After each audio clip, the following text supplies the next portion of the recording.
Thank you, Senator and President McDaniel, for having us here at Murray State College. It's so nice to be home. Nicole and I have been traveling eastern Oklahoma now for 9 months, and too many nights we get home at 1 a.m. and try to get in bed and get up the next morning and go to work. And so it's really nice tonight to be here in Tishomingo.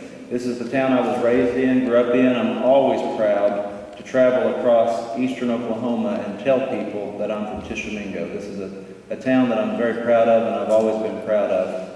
I'm 36 years old. All of you may know me or may know of me, but I was raised in this little town. My first job was picking up trash in the Dairy Queen. I rode my bike down to the Dairy Queen every Saturday morning and picked up trash, and my papa, who's here, paid me $1 and bought me breakfast.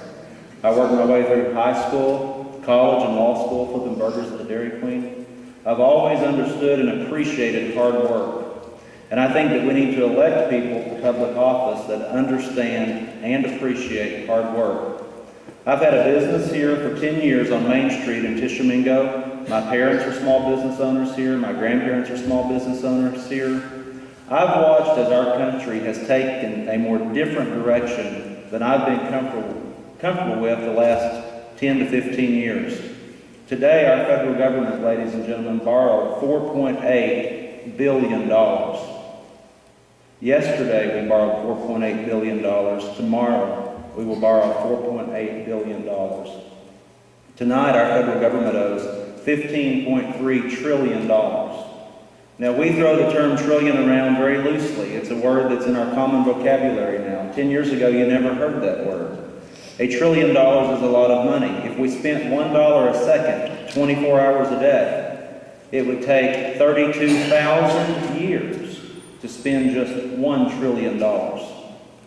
Yet at the end of this year, our federal government will owe $16 trillion.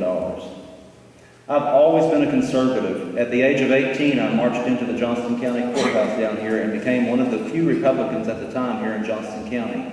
I've been a Republican every day of my life since I turned 18 years old, but I've watched the conservative movement drift from the Republican Party. I think we need to send people to Washington, not necessarily and solely on the basis of their party affiliation.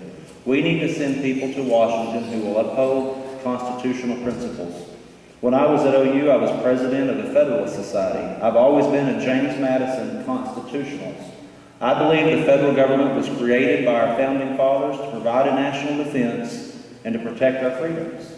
It was the intent of our founding fathers that the regulation for our day-to-day life would happen at the state level.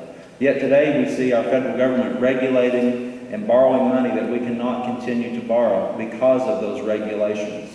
So I believe that we need to get back to our constitutional principles. I am not a libertarian.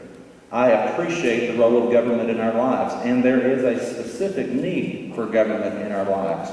But I present to you, ladies and gentlemen, that it is not the role that we are seeing this federal government impose upon its people. Do I hear an amen? This is a huge problem facing our country.